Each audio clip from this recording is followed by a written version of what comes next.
Ética profissional. 1. Atividade da advocacia. Inscrição na OAB. Primeiro, atividade da advocacia. São atividades privativas de advocacia. 1.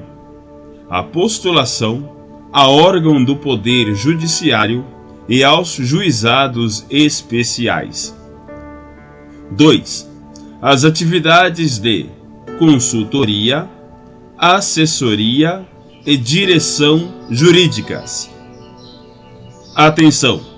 Se praticados por aqueles que não possuem tal qualificação, são tidos como nulos e implicam em responsabilização na esfera civil, penal e administrativa.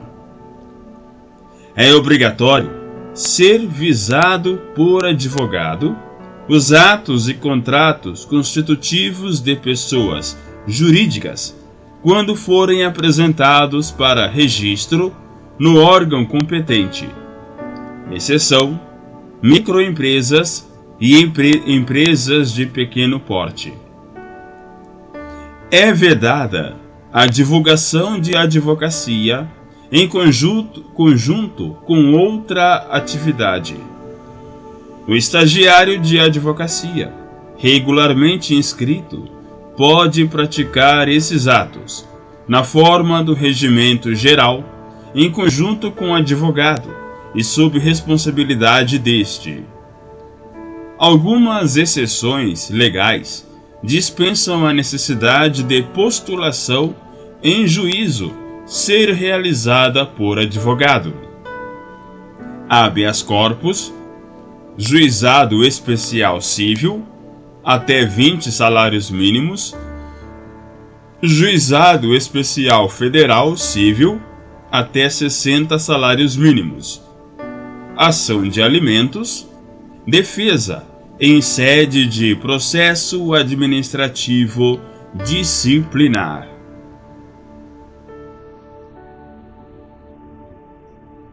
Jus postulandi na seara trabalhista.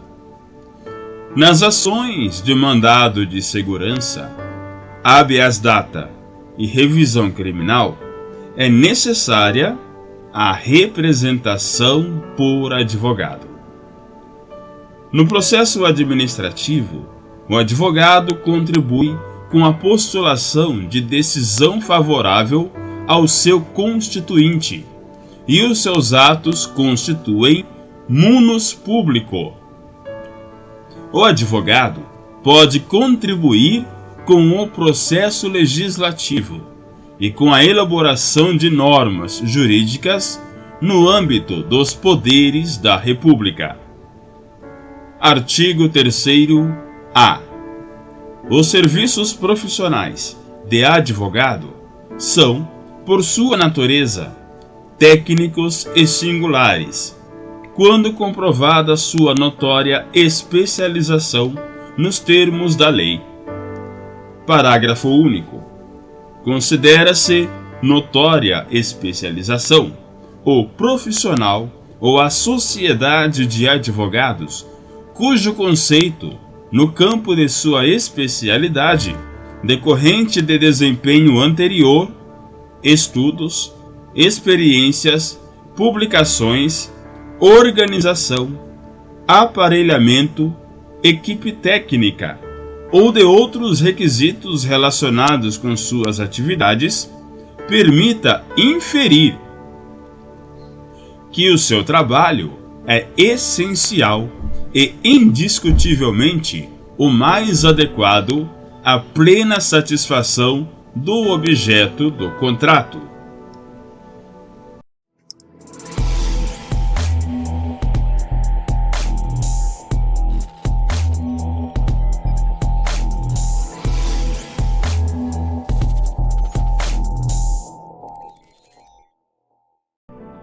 Dois. Inscrição na OAB.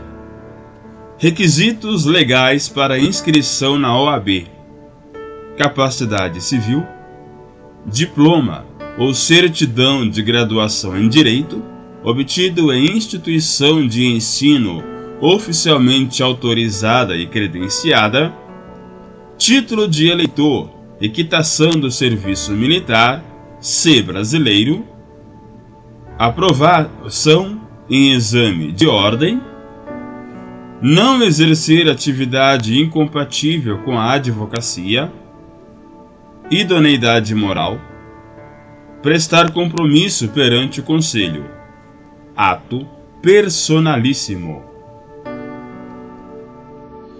A inidoneidade moral pode ser suscitada por qualquer pessoa e é declarada mediante decisão que obtenha, no mínimo, 2/3 dos votos de todos os membros do Conselho competente, em procedimento que observe os termos do processo disciplinar.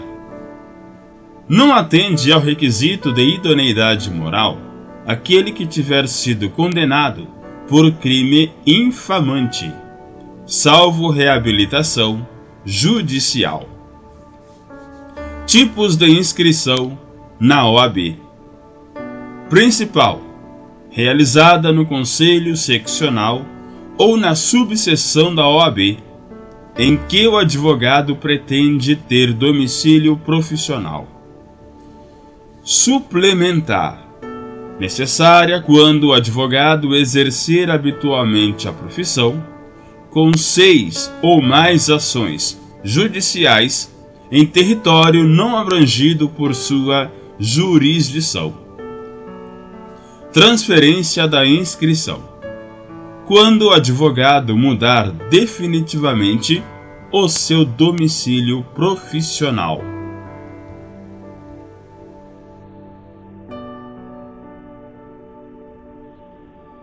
Considera-se domicílio profissional a sede principal da atividade de advocacia, prevalecendo, na dúvida, o domicílio da pessoa física do advogado. Não confunda. Cancela-se a inscrição do profissional que, assim o requerer, sofrer penalidade de exclusão. Para nova inscrição, é necessário provas de reabilitação. Falecer. Passar a exercer, em caráter definitivo, atividade incompatível com a advocacia. Perder qualquer um dos requisitos necessários para a inscrição. Para novo pleito de inscrição na OAB, é desnecessária a aprovação em nova prova do exame da ordem, mas deve-se prestar novo compromisso. Não se restaura o número de inscrição anterior. Licencia-se o profissional que, assim o requerer, por motivo justificado, passar a exercer, em caráter temporário, atividade incompatível com o exercício da advocacia, sofrer doença mental considerada curável. Se o advogado sofre doença mental considerada incurável, não será caso de licença, e sim de cancelamento, por perda de um dos requisitos necessários para a inscrição, a capacidade civil. Advogado estrangeiro. O advogado estrangeiro, o estrangeiro ou brasileiro, quando não graduado em Direito no Brasil, deve fazer prova do título de graduação, obtido em instituição estrangeira, devidamente revalidado, além de atender aos demais requisitos para inscrição como advogado, inclusive aprovação no exame da ordem. Estagiários. A inscrição do estagiário é feita no Conselho Seccional em cujo território se localize seu curso jurídico. Deve preencher alguns requisitos: não exercer atividade incompatível com a advocacia, possuir idoneidade moral e prestar compromisso perante o Conselho. O aluno de curso jurídico que exerça atividade incompatível com a advocacia pode frequentar o estágio ministrado pela respectiva instituição de ensino superior para fins de aprendizagem, vedada a inscrição na OAB. Por fim, alguns atos de advocacia podem ser praticados isoladamente pelo estagiário, ainda que sob a responsabilidade do advogado. São eles: retirar e devolver autos em cartório, assinando a respectiva carga; obter junto aos escrivães e chefes de secretarias certidões de peças ou autos de processos em curso ou findos; assinar petições de juntada de documentos a processos judiciais ou administrativos. Para o exercício de atos extrajudiciais, o estagiário pode comparecer isoladamente quando receber autorização ou subestabelecimento do advogado. Em caso de pandemia ou em outras situações excepcionais que impossibilitem as atividades presenciais declaradas pelo poder público, o estágio profissional poderá ser realizado no regime de teletrabalho ou de trabalho à distância em sistema remoto ou não, por qualquer meio telemático, sem configurar vínculo de emprego, a adoção de qualquer uma dessas modalidades. Se houver concessão pela parte contratante ou conveniada de equipamentos, sistemas e materiais, o reembolso de despesas de infraestrutura ou instalação, todos destinados a viabilizar a realização da atividade de estágio à distância. Essa informação deverá constar expressamente do convênio de estágio e do termo de estágio.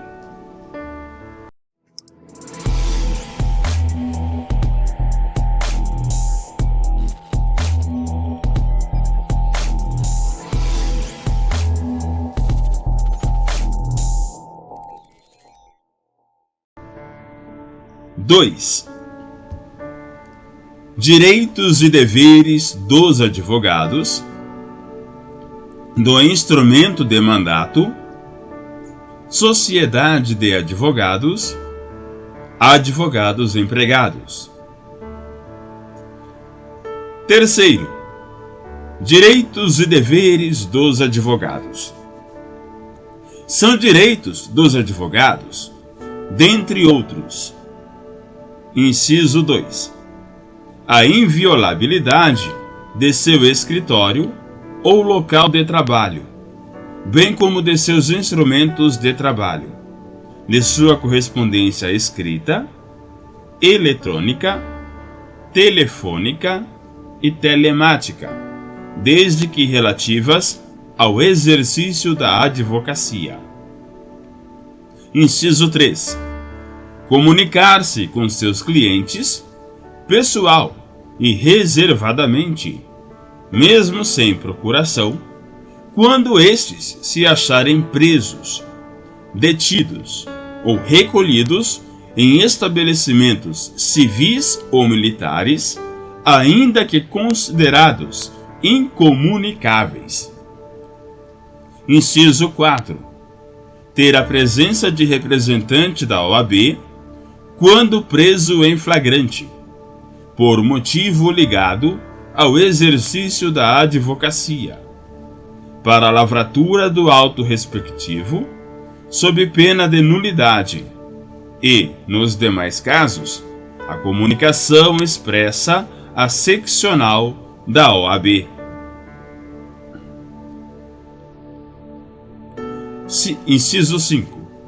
Não ser recolhido preso antes de sentença transitada em julgado, senão em sala de estado maior, com instalações e comodidades condignas.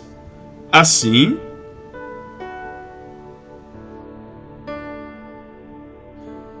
reconhecidas pela OAB e, na sua falta, em prisão domiciliar.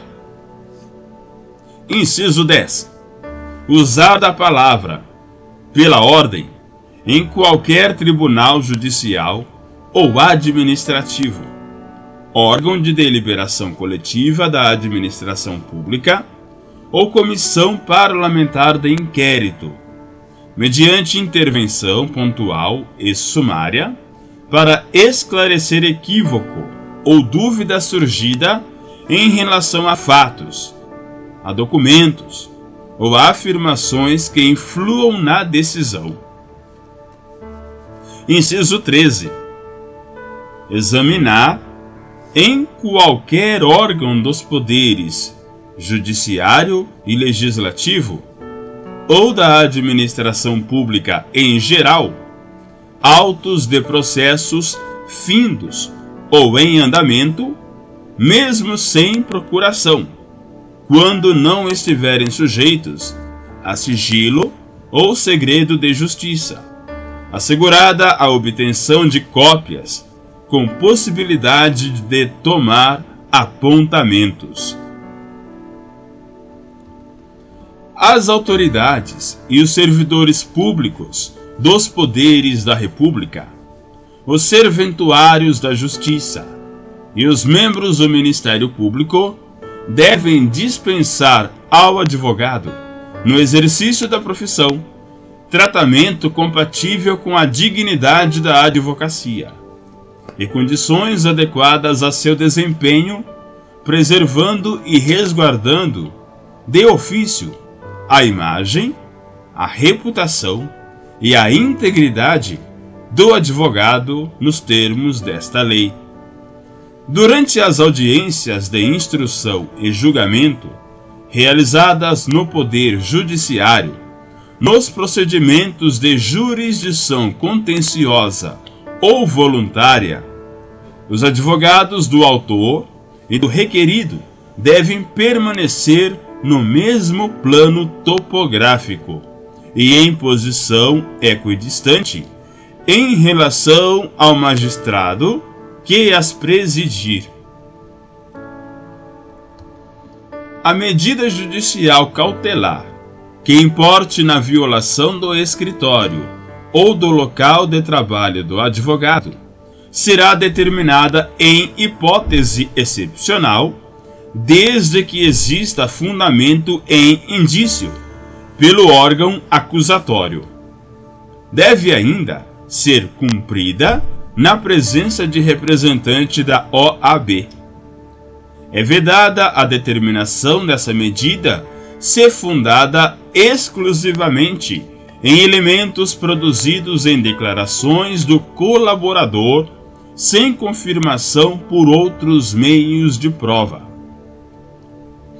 O representante da OAB que acompanhar a medida tem direito a ser respeitado pelos agentes responsáveis pelo cumprimento do mandado de busca e apreensão, sob pena de abuso de autoridade, e o dever de zelar pelo fiel cumprimento do objeto da investigação, bem como de impedir que documentos, mídias e objetos não relacionados à investigação, especialmente de outros processos do mesmo cliente ou de outros clientes que não sejam pertinentes à persecução penal, sejam analisados, fotografados, filmados, retirados ou apreendidos do escritório de advocacia. No caso de inviabilidade técnica, quanto à segregação da documentação, da mídia ou dos objetos não relacionados à investigação, em razão da sua natureza ou volume, no momento da execução da decisão judicial de apreensão ou de retirada do material, a cadeia de custódia preservará o sigilo do seu conteúdo, assegurada a presença do representante da OAB. É vedado ao advogado efetuar colaboração premiada contra quem seja ou tenha sido seu cliente, e a inobservância disso importará em processo disciplinar, que poderá culminar com a aplicação da sanção de exclusão sem prejuízo das penas previstas no artigo 154 do Código Penal. Cabe privativamente ao Conselho Federal da OAB, em processo disciplinar próprio, dispor, analisar e decidir sobre a prestação efetiva do serviço jurídico realizado pelo advogado. Cabe também ao Conselho Federal da OAB dispor, analisar e decidir sobre os honorários advocatícios dos serviços jurídicos realizados pelo advogado, resguardado o sigilo, observado o disposto no inciso 35 do caput do artigo 5º da Constituição Federal. É nulo o ato que violar essa competência privativa. São direitos das advogadas, dentre outros. Inciso 1. Gestante. A linha A. Entrada em tribunais sem ser submetida a detectores de metais e aparelhos de raio-x. E a linha B. Reserva de vaga em garagens dos fóruns dos tribunais. Inciso 3. Gestante, lactante, adotante ou que der à luz, preferência na ordem das sustentações orais e das audiências, a serem realizadas a cada dia, mediante comprovação de sua condição. Inciso 4. Adotante ou que der à luz, suspensão de prazos processuais, quando for a única patrona da causa, desde que haja notificação por escrito ao cliente.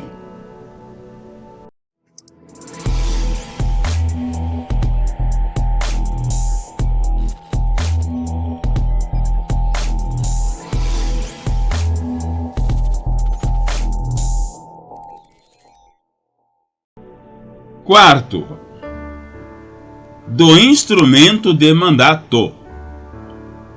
Artigo 5º. O advogado postula, em juízo ou fora dele, fazendo prova do mandato. Parágrafo 1º. O advogado, afirmando urgência, pode atuar sem procuração, obrigando-se a apresentá-la no prazo de 15 dias, prorrogável por igual período. Parágrafo 2º. A procuração, para o foro em geral, habilita o advogado a praticar todos os atos judiciais, em qualquer juízo ou instância, salvo os que exijam poderes especiais. Parágrafo 3º. O advogado que renunciar ao mandato continuará, durante os 10 dias seguintes à notificação da renúncia, a representar o mandante, salvo se for substituído antes do término desse prazo. Parágrafo 4º. As atividades de consultoria, e assessorias jurídicas podem ser exercidas de modo verbal ou por escrito, a critério do advogado e do cliente, e independem de outorga de mandato ou de formalização por contrato de honorários. O advogado deve notificar o cliente da renúncia ao mandato, preferencialmente mediante carta, com um aviso de recepção, comunicando após o juízo. A renúncia ao patrocínio deve ser feita sem menção do motivo que a determinou, fazendo cessar a responsabilidade profissional pelo acompanhamento da causa, uma vez decorrido o prazo previsto acima. A renúncia ao mandato não exclui responsabilidade por danos eventualmente causados ao cliente ou a terceiros. O subestabelecimento do mandato com reserva de poderes é ato pessoal do advogado da causa. O subestabelecimento do mandato sem reserva de poderes exige o prévio e inequívoco conhecimento do cliente. O subestabelecido com reserva de poderes deve ajustar antecipadamente seus honorários com o subestabelecente.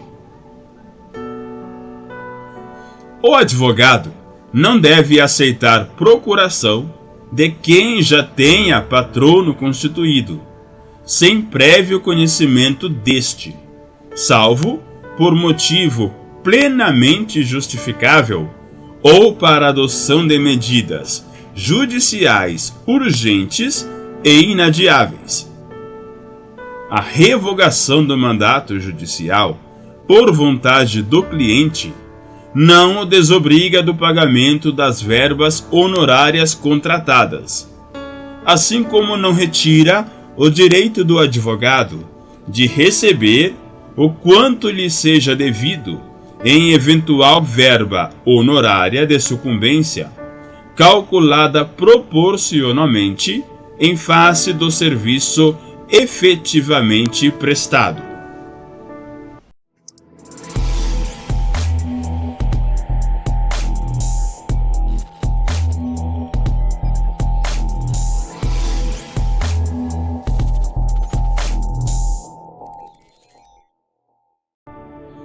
Quinto, Sociedade de Advogados. A Sociedade de Advogados, reconhecida como uma sociedade simples de prestação de serviço, poderá ser classificada como pluripessoal. 2 ou mais advogados se reúnem em uma sociedade civil para a prestação de serviços advocatícios. Unipessoal. O advogado poderá concentrar todas as quotas da sociedade em seu nome. A Sociedade de Advogados e a Sociedade Unipessoal de Advocacia adquirem personalidade jurídica com o registro aprovado dos seus atos constitutivos no Conselho Seccional da OAB, em cuja base territorial tiver sede. Não serão admitidas a registros, nem podem funcionar as sociedades que apresentem forma ou características de sociedade empresária, que adotem denominação de fantasia, que realizem atividades estranhas à advocacia, que incluam como sócio ou titular de sociedade unipessoal de advocacia pessoa não inscrita como advogado ou totalmente proibida de advogar. O impedimento ou a incompatibilidade em caráter temporário do advogado não o exclui da sociedade de advogados a qual pertença e deve ser averbado no registro da sociedade, sendo proibida, em qualquer hipótese, a exploração de seu nome e de sua imagem em favor da sociedade.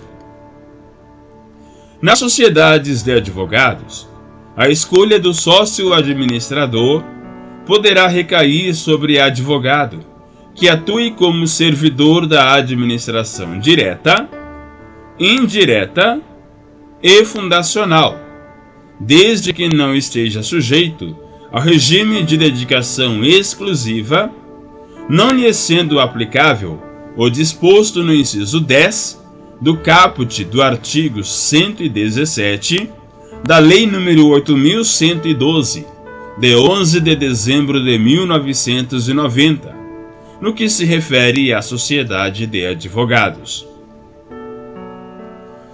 As procurações devem ser outorgadas individualmente aos advogados e indicar a sociedade de que façam parte.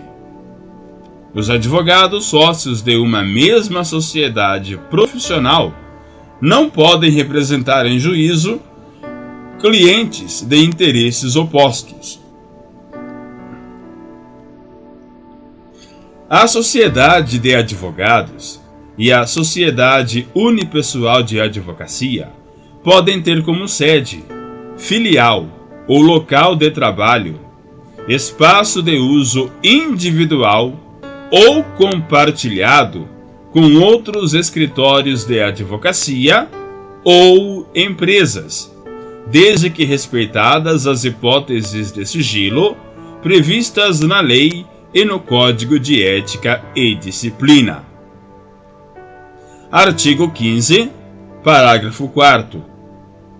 Nenhum advogado pode integrar mais de uma sociedade de advogados, constituir mais de uma sociedade unipessoal de advocacia ou integrar simultaneamente uma sociedade de advogados e uma sociedade unipessoal de advocacia, com sede ou filial na mesma área territorial do respectivo conselho seccional. Artigo 17-A. O advogado poderá associar-se a uma ou mais sociedades de advogados ou sociedades unipessoais de advocacia, sem que estejam presentes os requisitos legais de vínculo empregatício para a prestação de serviços e participação nos resultados na forma do Regulamento Geral e de Provimentos do Conselho Federal da OAB.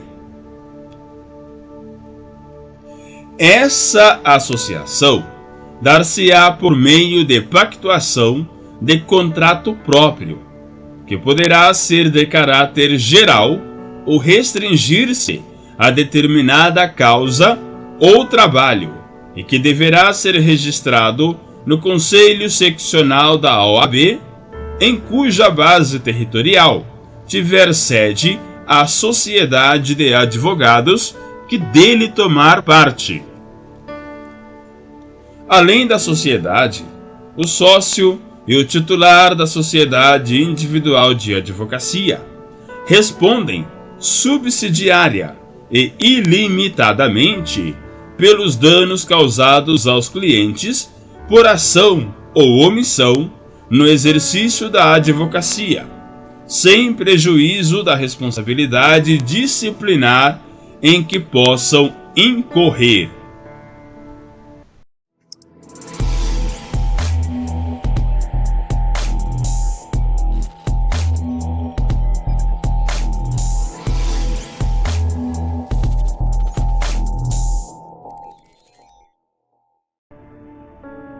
Sexto, advogados e empregados.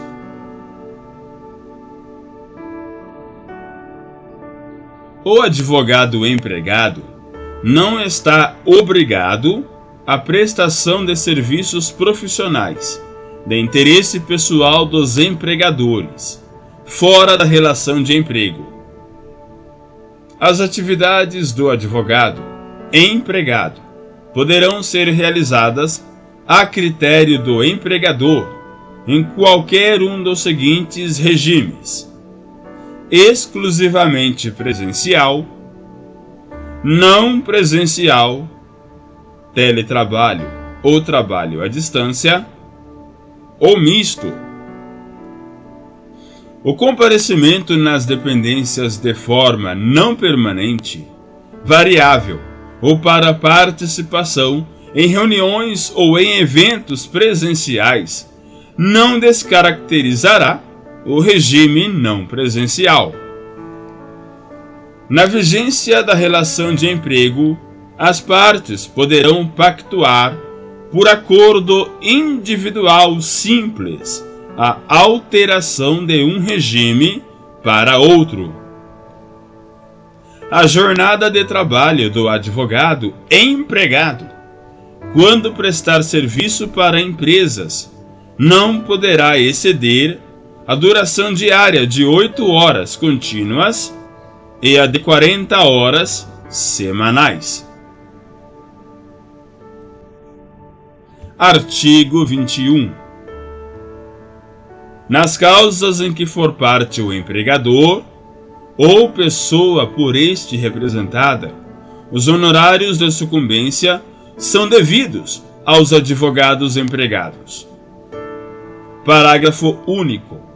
Os honorários de sucumbência, percebidos por advogado empregado de sociedade de advogados, são partilhados entre ele e a empregadora, na forma estabelecida em acordo.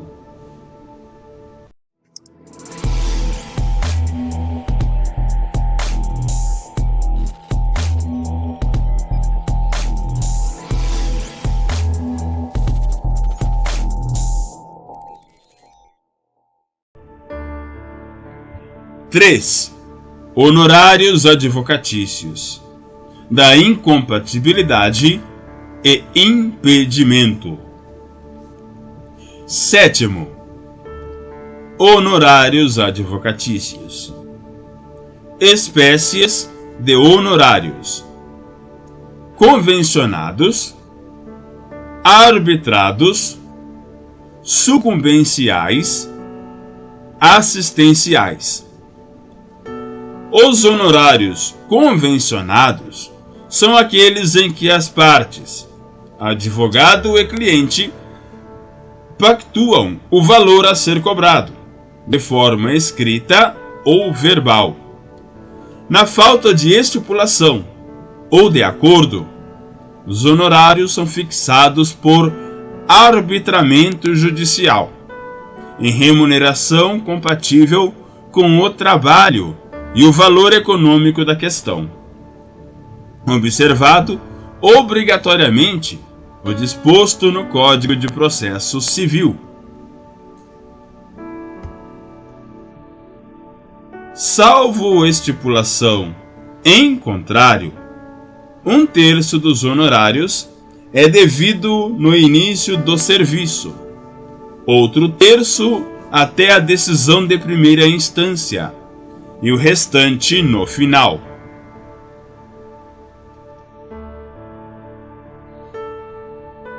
O advogado, quando indicado para patrocinar causa de juridicamente necessitado, no caso de impossibilidade da Defensoria Pública no local da prestação de serviço, tem direito aos honorários fixados pelo juiz, segundo tabela organizada pelo Conselho Seccional da OAB e pagos pelo Estado. Se o advogado fizer juntar aos autos o seu contrato de honorários antes de expedir-se o mandado de levantamento ou precatório, o juiz deve determinar que lhe sejam pagos diretamente por dedução da quantia a ser recebida pelo constituinte, salvo se este provar que já os pagou. Os honorários de sucumbência são aqueles arcados pela parte vencida no processo. Considera-se advocacia pro bono a prestação gratuita, eventual e voluntária de serviços jurídicos em favor de instituições sociais sem fins econômicos e aos seus assistidos, sempre que os beneficiários não dispuserem de recursos para a contratação de profissional. Os honorários assistenciais são aqueles fixados em ações coletivas propostas por entidades de classe em substituição processual, sem prejuízo aos honorários convencionais. Nos casos judiciais e administrativos, as disposições, as cláusulas, os regulamentos ou as convenções individuais ou coletivas que retirem do sócio o direito ao recebimento dos honorários de sucumbência serão válidos somente após o protocolo de petição que revogue os poderes que lhe forem outorgados ou que noticie a renúncia a eles, e os honorários serão devidos proporcionalmente ao trabalho realizado nos processos.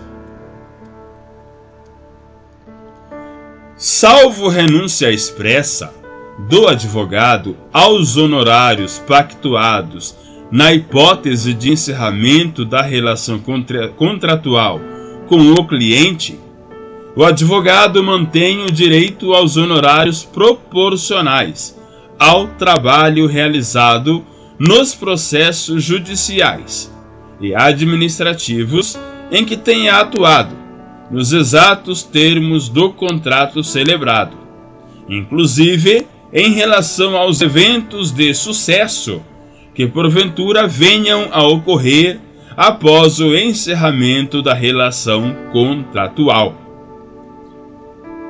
O distrato e a rescisão do contrato de prestação de serviços advocatícios, mesmo que formalmente celebrados, não configuram renúncia expressa aos honorários pactuados. O contrato de prestação de serviços de advocacia não exige forma especial, mas deve estabelecer o seu objeto, os honorários ajustados, a forma de pagamento, a extensão do patrocínio, esclarecendo se este abrangerá todos os atos do processo, ou limitar-se-á a determinado grau de jurisdição, além de dispor sobre a hipótese de a causa encerrar-se mediante transação ou acordo.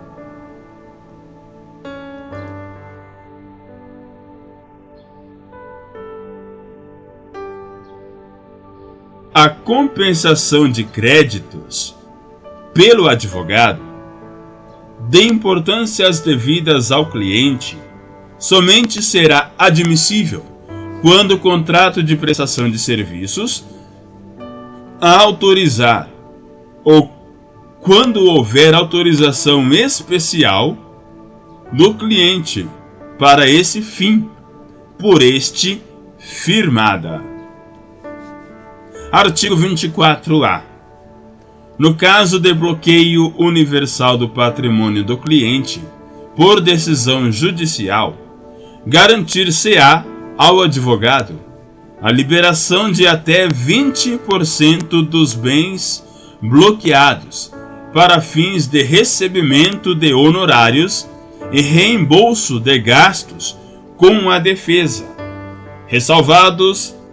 ressalvadas as causas relacionadas aos crimes previstos na Lei nº 11.343, de 23 de agosto de 2006, Lei de Drogas, e observado o disposto no parágrafo único do artigo 243 da Constituição Federal. Contrato com cláusula quota litis. O contrato com cláusula quota litis, também conhecido como contrato de honorários ad exitum, refere-se àquele em que o cliente não tem condições de arcar com os valores da demanda, ou seja, o advogado efetuará o pagamento de toda a demanda e, ao final do processo, receberá os honorários pertinentes, a depender do êxito que tiver obtido na demanda. Na hipótese da adoção dessa cláusula, os honorários devem ser necessariamente representados por pecúnia, e quando acrescidos dos honorários à sucumbência, não podem ser superiores às vantagens advindas a favor do cliente. Prescrição. Prescreve em 5 anos a ação de cobrança de honorários, contado o prazo do vencimento do contrato, se houver, do trânsito em julgado da decisão que os fixar, da última ação do serviço extrajudicial, da desistência ou transação, da renúncia ou revogação do mandato. Artigo 26. O advogado subestabelecido, com reserva de poderes, não pode cobrar honorários sem a intervenção daquele que lhe conferiu o subestabelecimento. Parágrafo único. O disposto no caput deste artigo não se aplica na hipótese de o advogado subestabelecido, com reserva de poderes, possuir contrato celebrado com o cliente.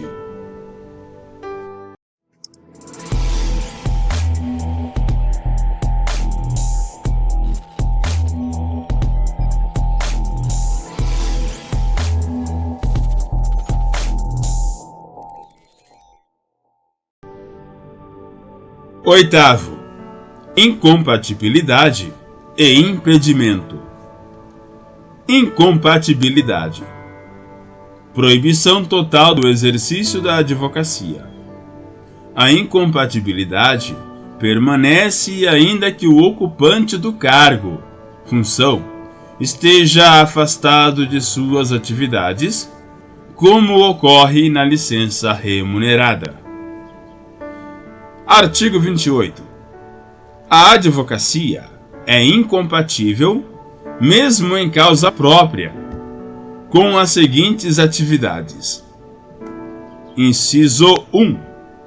Chefe do Poder Executivo e membros da Mesa do Poder Legislativo e seus substitutos legais. Inciso 2. Membros de órgãos do Poder Judiciário, do Ministério Público, dos tribunais e conselhos de contas, dos juizados especiais, da Justiça de Paz, juízes classistas, bem como de todos os que exerçam função de julgamento em órgãos de deliberação coletiva da administração pública, direta e indireta. ADIM 1127-8. Inciso 3.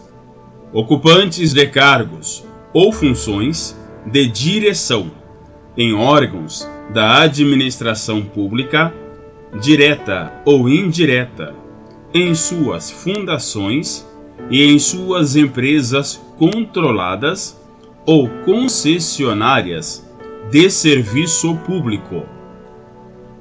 Inciso 4.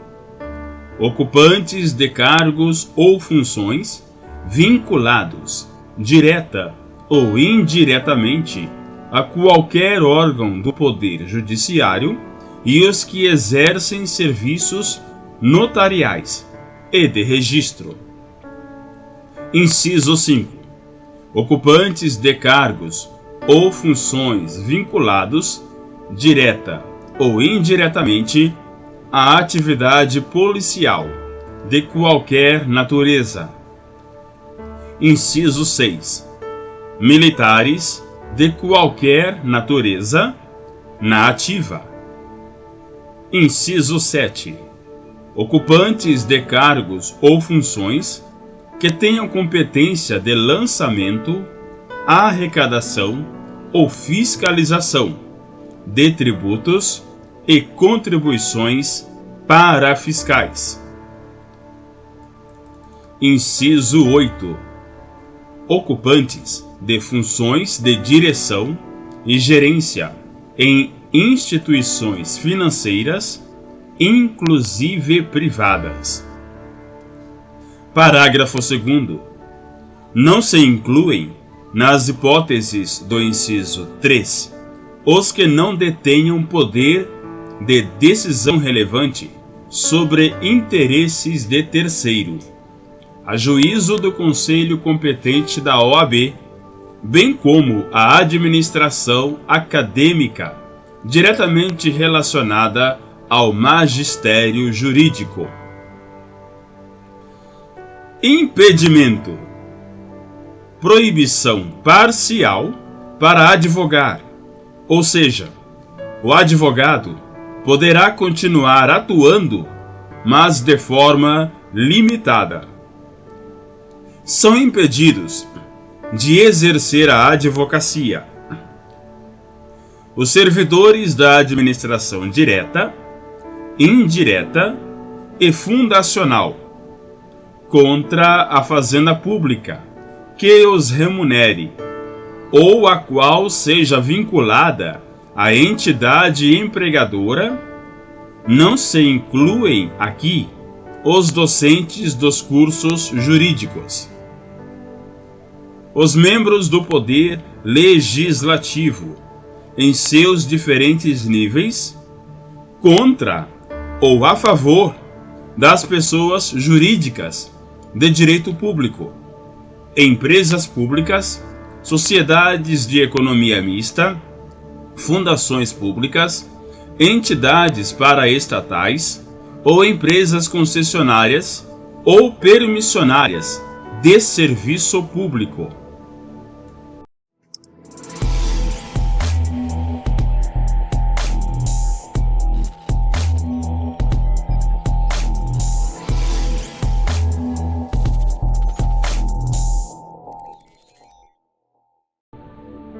Quatro.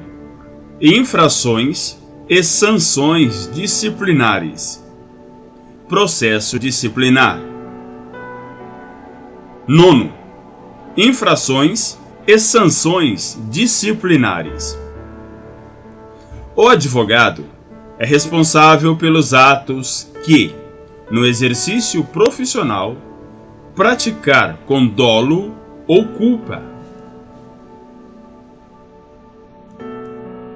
Em caso de lide temerária, o advogado será solidariamente responsável com seu cliente, desde que coligado com este, para lesar a parte contrária, o que será apurado em ação própria.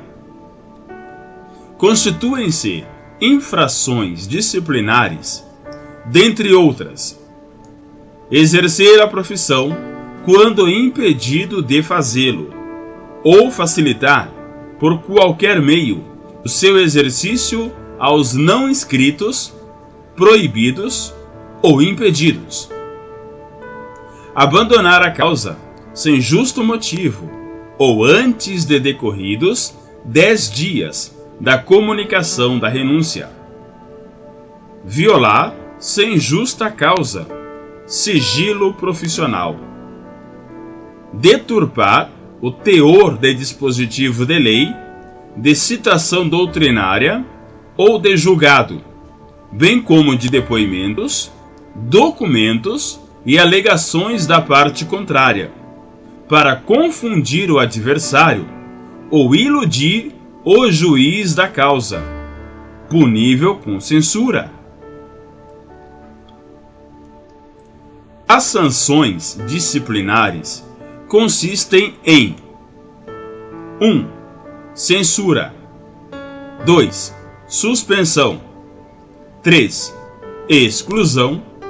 E 4. Multa. A penalidade de exclusão sempre estará diretamente ligada à prática de crime, ou quando aplicada por 3 vezes, pena de suspensão. Já a suspensão disciplinar está relacionada a aspectos que envolvam dinheiro, retenção de autos, conduta incompatível com a advocacia, inépcia profissional ou reincidência em infração disciplinar. A censura pode ser convertida em advertência, em ofício reservado, sem registro nos assentamentos do inscrito, quando presente circunstância atenuante. Prescrição. Artigo 43. A pretensão à punibilidade das infrações disciplinares prescreve em 5 anos, contados da data da constatação oficial do fato. Parágrafo 1º. Aplica-se a prescrição a todo processo disciplinar paralisado por mais de 3 anos, pendente de despacho ou julgamento, devendo ser arquivado de ofício ou a requerimento da parte interessada, sem prejuízo de serem apuradas as responsabilidades pela paralisação. Parágrafo 2º. A prescrição interrompe-se, inciso 1, pela instauração de processo disciplinar ou pela notificação válida, feita diretamente ao representado. Inciso 2. Pela decisão condenatória, recorrível de qualquer órgão julgador da OAB.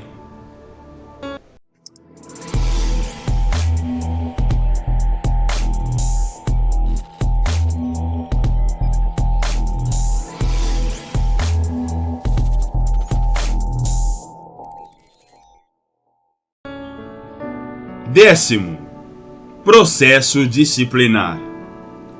Todos os prazos necessários à manifestação de advogados, estagiários e terceiros nos processos em geral da OAB são de 15 dias, inclusive para a interposição de recursos. Nos casos de comunicação por ofício, reservado ou de notificação pessoal, considera-se dia do começo de prazo o primeiro dia útil imediato ao da juntada aos autos do respectivo aviso de recebimento. No caso de atos, notificações e decisões divulgados por meio do Diário Eletrônico da Ordem dos Advogados do Brasil, o prazo terá início no primeiro dia útil seguinte à publicação, assim considerada o primeiro dia útil seguinte ao da disponibilização da informação no diário. O processo disciplinar instaura-se de ofício ou mediante representação de qualquer autoridade ou pessoa interessada. Não se considera fonte idônea a que consistir em denúncia anônima. A representação será formulada ao presidente do Conselho Seccional ou ao presidente da subseção, por escrito ou verbalmente, devendo, neste último caso, ser reduzida a termo. Esse processo tramita em sigilo até o seu término, só tendo acesso às suas informações as partes, seus defensores e a autoridade judiciária competente. Recebida a representação, o presidente do Conselho Seccional ou da subseção, quando esta dispuser de conselho, designa relator, por sorteio, um de seus integrantes, para presidir a instrução processual. O relator, atendendo aos critérios de admissibilidade, emitirá parecer propondo a instauração de processo disciplinar ou o arquivamento liminar da representação, no prazo de 30 dias, sob pena de redistribuição do feito pelo presidente do Conselho Seccional ou da subseção para outro relator, observando-se o mesmo prazo. O presidente do Conselho competente, ou conforme o caso, o do Tribunal de Ética e Disciplina, proferirá despacho declarando instaurado o processo disciplinar ou determinando o arquivamento de representação, nos termos do parecer do relator ou segundo os fundamentos que adotar. Ao representado deve ser assegurado amplo direito de defesa, podendo acompanhar o processo em todos os termos, pessoalmente ou por intermédio de procurador, oferecendo defesa prévia, após ser notificado, razões finais após a instrução e defesa oral perante o Tribunal de Ética e Disciplina, por ocasião do julgamento. Concluída a instrução, o relator profere parecer preliminar fundamentado, a ser submetido ao Tribunal de Ética e Disciplina, dando enquadramento legal aos fatos imputados ao representado. Abre-se, em seguida, prazo sucessivo de 15 dias ao interessado e ao representado para a apresentação de razões finais. Cabe recurso ao Conselho Seccional de todas as decisões proferidas por seu presidente, pelo Tribunal de Ética e Disciplina ou pela diretoria da subseção ou da Caixa de Assistência dos Advogados. Cabe recurso ao Conselho Federal de todas as decisões definitivas proferidas pelo Conselho Seccional. Todos os recursos têm efeito suspensivo, exceto quando tratarem de eleições, de suspensão preventiva decidida pelo Tribunal de Ética e Disciplina e de cancelamento da inscrição obtida com falsa prova. Nos casos de infração ético-disciplinar, punível com censura, será admissível a celebração de termo de ajustamento de conduta, se o fato apurado não tiver gerado repercussão negativa à advocacia.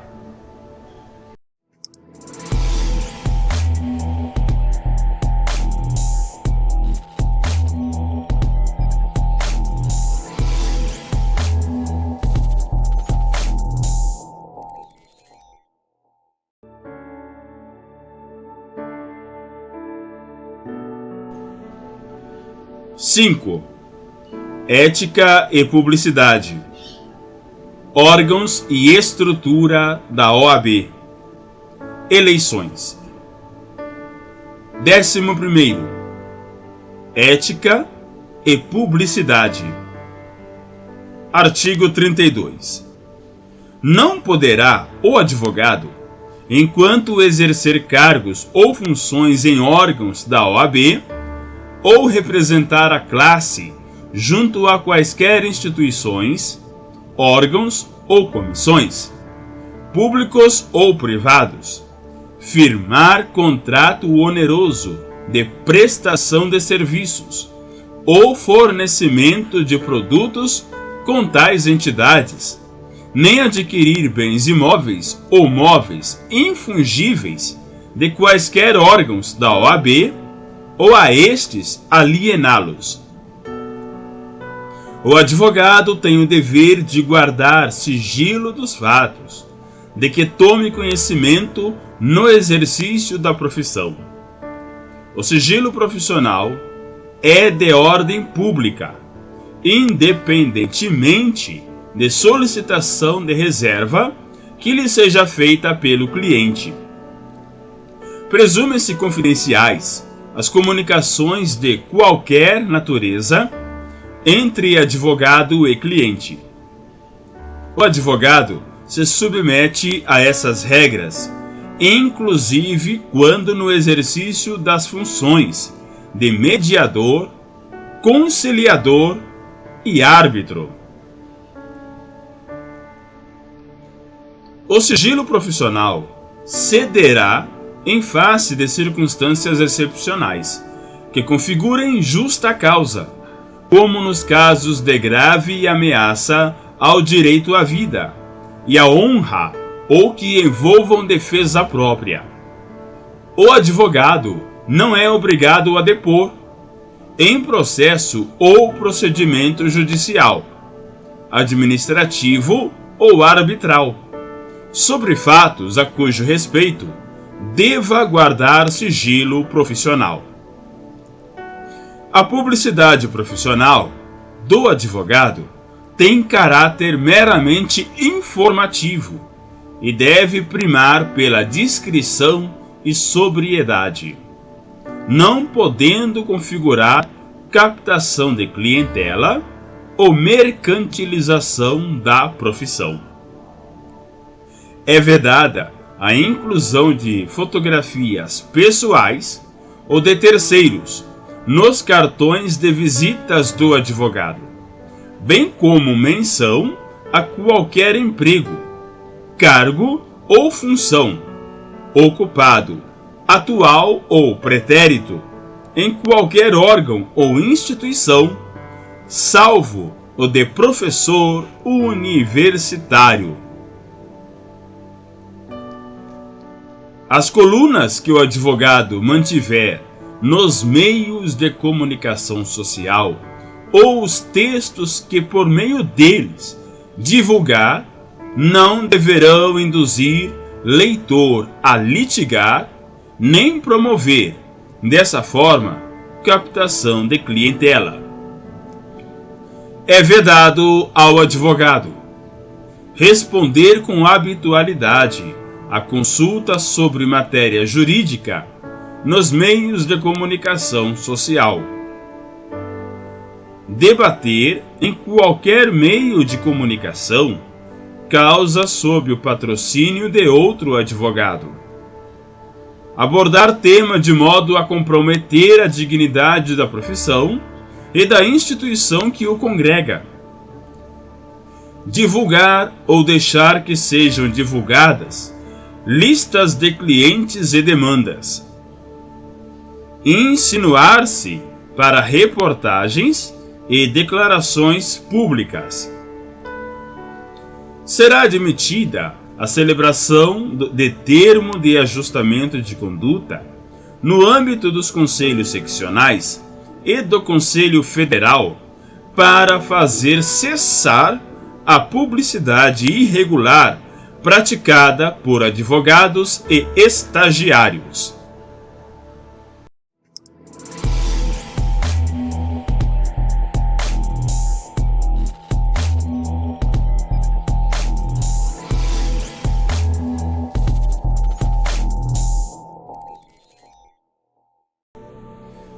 Décimo segundo, órgãos e estrutura da OAB. O Conselho Federal, os conselhos seccionais, as subseções. as caixas de assistência dos advogados.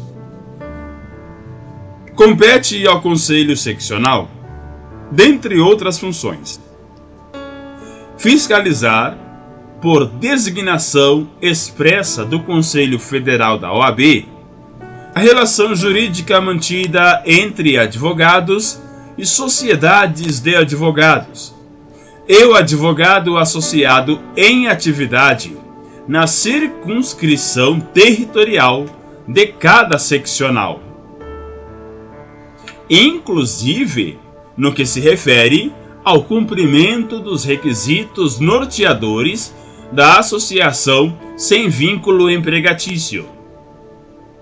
Promover, por intermédio da Câmara de Mediação e Arbitragem, por designação do Conselho Federal da OAB, a solução sobre questões atinentes à relação entre advogados sócios ou associados e os escritórios de advocacia sediados na base da seccional, e homologar, caso necessário, quitações de honorários entre advogados e sociedades de advogados, observado o disposto no inciso 35 do caput do artigo 5º da Constituição Federal. Artigo 56. O Conselho Seccional compõe-se de conselheiros em número proporcional ao de seus inscritos, segundo critérios estabelecidos no Regulamento Geral. Parágrafo 1º. São membros honorários vitalícios os seus ex-presidentes, somente com direito a voz em suas sessões. Qualquer transferência de bens ou recursos de um conselho seccional a outro depende de autorização do Conselho Federal. 13º. Eleições da OAB. A eleição dos membros de todos os órgãos da OAB será realizada na segunda quinzena do mês de novembro do último ano do mandato, mediante cédula única e votação direta dos advogados regularmente inscritos. A eleição, na forma e segundo os critérios e procedimentos estabelecidos no Regulamento Geral, é de comparecimento obrigatório para todos os advogados inscritos na OAB. O candidato deve comprovar situação regular perante a OAB, não ocupar cargo exonerável ad nutum, não ter sido condenado por infração disciplinar, salvo reabilitação, e exercer efetivamente a profissão há mais de 3 anos, nas eleições para os cargos de conselheiro seccional e das subseções, quando houver, e há mais de 5 anos na eleição para os demais cargos.